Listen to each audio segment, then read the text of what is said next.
Hello students, very good morning all of you. हम अपने last lecture में law of chemical combination कर रहे थे और थ्री लॉज को डिस्कस भी कर चुके हैं। अब हमारे पास जो फोर्थ लॉ है वो है लॉ ऑफ रेसिप्रोकल प्रोपोर्शंस, या फिर दूसरा नाम लॉ ऑफ इक्विवेलेंट प्रोपोर्शंस। ठीक है, तो ये जो लॉ है थोड़ा अलग से है और हमने पढ़ा हुआ भी नहीं है। तो सबसे पहले तो आप इसकी डेफिनेशन को समझोगे फिर इसके ऊपर क्वेश्चंस करते हैं। ठीक है, बिल्कुल इजी सा ही है, ज्यादा है नहीं। तो क्या कहता है, according to this law, Richard ने ये लॉ दिया था, ठीक है, 1792 में। According to this law, when two elements combine with fixed mass of third element, then the ratio of their masses in which they combine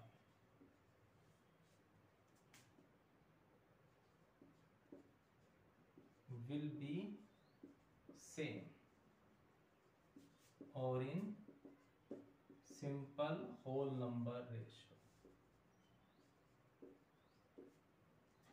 ratio when they combine directly with each other।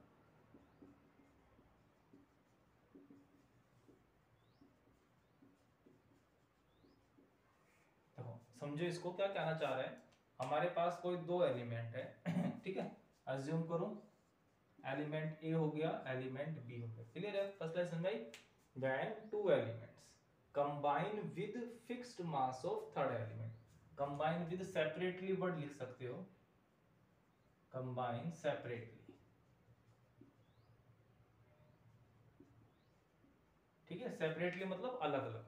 तो ए तीसरे के साथ जुड़ेगा, B भी तीसरे के साथ जुड़ेगा, अलग अलग तरीके से।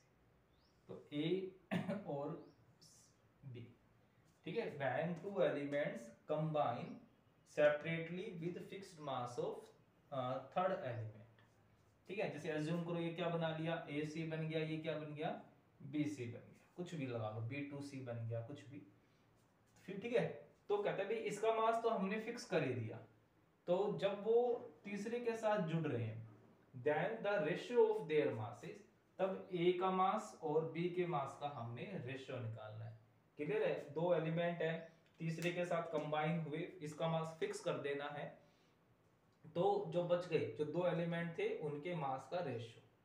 ठीक है, क्या कहता है, then the ratio of their masses in which they do so, जिसमें वो कंबाइन होते हैं, विल बी सेम, या तो सेम होगा, और in simple whole number ratio, या फिर एक सिंपल होल नंबर रेशियो आएगा। कब, when they combine directly with each other, जब वो डायरेक्टली एक दूसरे के साथ अटैच होंगे। तो एक रेशियो तो यहां से निकाल लिया, दूसरा रेशियो जब वो डायरेक्ट एक दूसरे के साथ जुड़ रहे हैं, तब एक रेशियो मैं यहां से निकालूंगा, और फिर तीसरा रेशियो इन दोनों का निकाल दूंगा। जैसे अज्यूम करो यहां से वैल्यू आई 1:1, यहां से वैल्यू आई 1:2, तो अब रेशियो क्या आ जाएगा, 1/1 डिवाइड बाई 1:2। तो वैल्यू क्या आ गई, 1/1 इंटू 2/1, रेशियो आ गया 2/1। तो जो रेशियो आएगा वो रेशियो छोटा सा आ जाएगा, एक सिंपल होल नंबर रेशियो आ जाएगा। तो ये चीज कहना चाह रहा है यहाँ पर, बिल्कुल सिंपल सा लॉ है। ठीक है, जब कोई दो एलिमेंट तीसरे एलिमेंट के साथ कंबाइन होगा, तब जो उनके मास का रेशियो आएगा, या तो वो सिंपल आएगा या फिर एक होल नंबर रेशियो आएगा। ठीक है, अब इसको और समझने के लिए इसके ऊपर एक न्यूमेरिकल कर लेते हैं। तो जो क्वेश्चन है वो देखो ध्यान से, क्या कह रहा है, H2S हाइड्रोजन सल्फाइड उसकी कंपोजिशन दे रहा है। हाइड्रोजन सल्फाइड में 94.11% सल्फर है। H2O वाटर, वाटर में 11.11% हाइड्रोजन है, एंड SO2 सल्फर डाइऑक्साइड में 50% ऑक्सीजन है। तो अब ध्यान से देखोगे तो यहाँ पर अपने टोटल 3 एलिमेंट होने चाहिए। तो कौन कौन से हुए, हाइड्रोजन, सल्फर एंड ऑक्सीजन। ठीक है, फिर कहता है कि show that results are in agreement with law of reciprocal, कि प्रूव करो ये जो रिजल्ट्स आए हैं वो लॉ ऑफ रेसिप्रोकल प्रोपोर्शन को फॉलो करते हैं। ठीक है, तो बिल्कुल सिंपल सी चीज है, पहले हम ये दो कंपाउंड उठा लेते हैं, H2S एंड SO2। ठीक है, सॉरी H2S एंड H2O। अब H2S और H2O दोनों में कॉमन कौन हो गया? हाइड्रोजन हो गया। क्लियर है, दोनों में हाइड्रोजन कॉमन है, तो मतलब ये हो गया, कुछ इस तरीके से लिख सकता हूं मैं।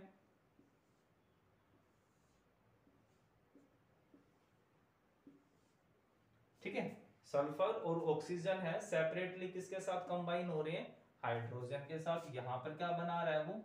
H2S, यहां पर क्या बना रहा है वो? H2O। अब हमने किसके मास को फिक्स करना है? हाइड्रोजन के मास को फिक्स करना है। कल हमने लॉ ऑफ मल्टीपल प्रोपोर्शन में किया था कि जिसका भी मास फिक्स करना उसका आप 1 बना दो, सबसे इजी तरीका है। ठीक है, तो आप देखते हैं, तो सबसे पहले H2S में सल्फर का मास कितना हो गया भाई? 94.11। तो हाइड्रोजन का मास कितना हो जाएगा? परसेंट है, 100 में से माइनस कर दो, तो अप्रोक्सीमेट कितना आ जाएगा? 5.89। ठीक है, ये आ गया हाइड्रोजन का मास। क्लियर है, तो अब हमने क्या करना है? हाइड्रोजन के मास को 1 बनाना है ना, भी यहाँ पर भी 1 होना चाहिए और दूसरे कंपाउंड भी, इसको हमने फिक्स कर दिया कि आप इसको दोनों जगह 1 ग्राम लो, तो इसका मतलब क्या हुआ कि 5.89 gram of hydrogen combine with 94.11 gram of sulphur. ये चीज, ये लाइन देखो आपको समझ में आई कि नहीं आई? ठीक है, अब हमने इसको 1 ग्राम बनाना है ना, तो 1 gram of hydrogen combine with 94.11 5.89।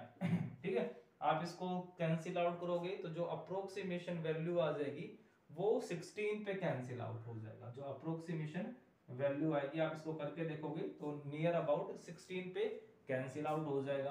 तो मतलब जब हाइड्रोजन 1 ग्राम है तो सल्फर कितना हो गया? 16 ग्राम। तो सल्फर 16 ग्राम कंबाइन हो रहा है।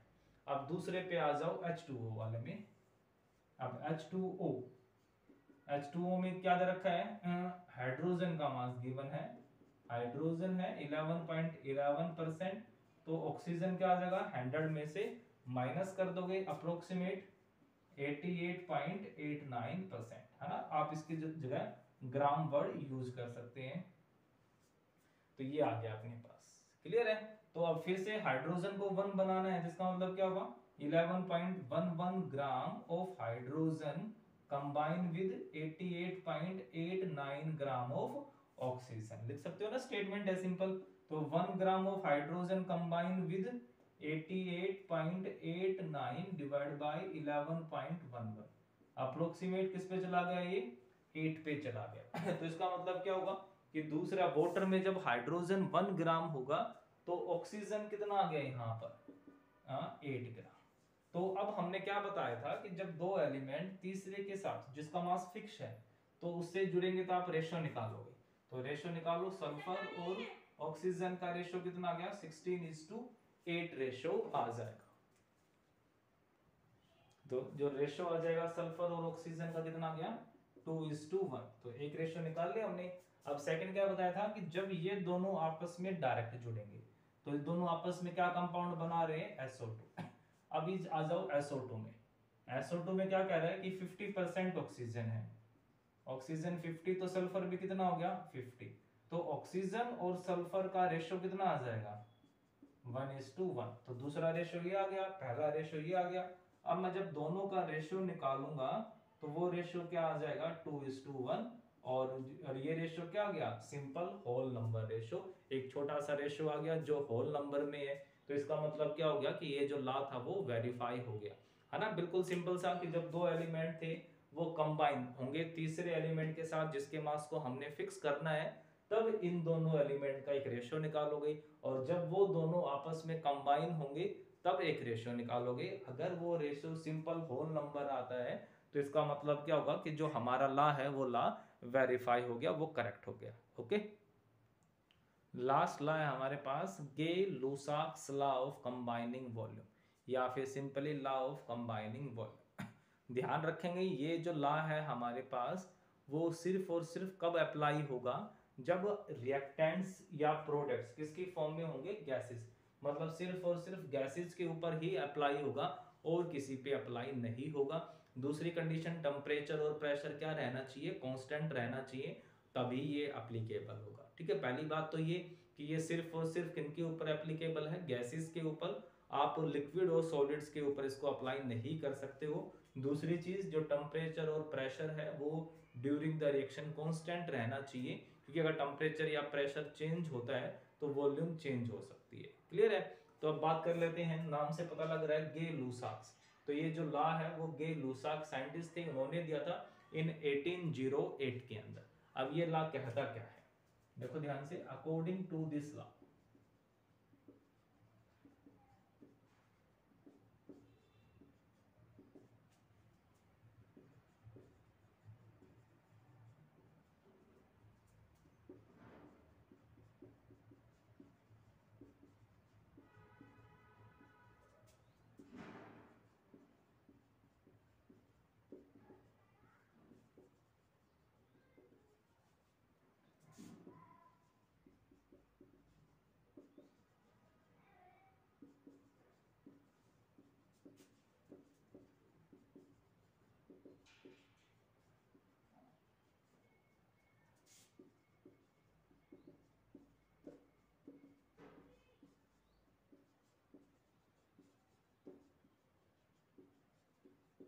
देखो क्या कहना चाहता है कि व्हेन गैसेस रिएक्ट टुगेदर साफ साफ कह दिया उसने कि सिर्फ गैसेस की बात करेंगे, अगर कोई गैस रिएक्टेंट में है तो when gases react together and produce, and मतलब गैस ही प्रोड्यूस होनी चाहिए, गैस रिएक्ट कर रही हो तो, और साथ में अगर प्रोडक्ट भी में भी कोई गैस है तब एप्लीकेबल है। And gases produced in a chemical reaction then the ratio of their volume, तब उनकी वॉल्यूम का जो रेशियो होगा वो रेशियो हमेशा क्या होगा, एक सिंपल होल नंबर होगा। ठीक है, जो वो गैसेस होंगी वो रिएक्टेंट की हो सकती हैं, प्रोडक्ट की हो सकती हैं, कोई फर्क नहीं पड़ता है, बस क्या होगा, सिर्फ गैसेस ही होनी चाहिए। तो ये लास्ट जो होगा सिर्फ गैसेस के ऊपर अप्लाई होगा, तो जो गैसेस होंगी उन गैसेस का जो रेशियो होगा वो एक होल नंबर रेशियो आ जाएगा। जैसे बात करें फॉर एग्जांपल, हाइड्रोजन गैस है, रिएक्ट करती है क्लोरीन गैस के साथ और क्या प्रोड्यूस करती है, हाइड्रोजन क्लोराइड। ठीक है तो जैसे हम अज्यूम कर लेते हैं कि हमने इसकी एक वॉल्यूम ली, एक वॉल्यूम कितनी भी अज्यूम कर सकते हैं, 1 ml 10 ml 1 लीटर। अगर इसकी 1 वॉल्यूम है तो इसका भी हमने 1 वॉल्यूम लिया हुआ है।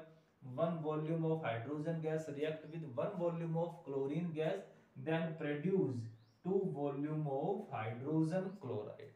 अब यहाँ पर जो रेशियो होगा hydrogen gas, chlorine gas and hydrochloric acid का, वो कितना रेशियो हो गया, 1:1:2। तो अब ये जो रेशियो आया वो रेशियो किसका आ गया, इनकी गैसेस का। तो रिएक्टेंट में भी गैसेस थी और प्रोडक्ट में भी गैसेस हैं, और वो रेशियो क्या आ गया, एक सिंपल होल नंबर रेशियो आ गया। ठीक है, छोटा सा रेशियो आ जाएगा। ऐसे ही if 1 volume of nitrogen gas, 1 volume of nitrogen gas react with 3 volumes of hydrogen gas, 3 volume of hydrogen gas, then produce 2 volume of ammonia gas।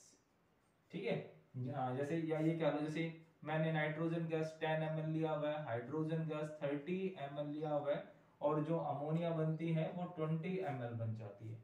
तब जो इनकी वॉल्यूम का जो रेशियो होगा वो रेशियो क्या होगा, एक सिंपल होल नंबर, सिर्फ वॉल्यूम की बात कर रहे हैं हम। तो जैसे यहाँ पर 1 आ गया, 3 आ गया और ये 2 आ गया, तो जो इनकी वॉल्यूम का रेशियो आएगा वो एक रेशियो छोटा सा सिंपल सा रेशियो आ जाएगा।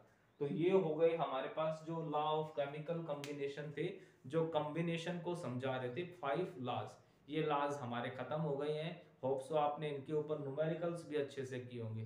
तो अब जो हमारा नेक्स्ट टॉपिक है, one of the most important topic है एटॉमिक मासेस, और उसी एटॉमिक मासेस से निकल के आएगा मोल कंसेप्ट। ठीक है, तो अब हम अपने नेक्स्ट लेक्चर में उस टॉपिक को डिस्कस करेंगे। Okay, thank you.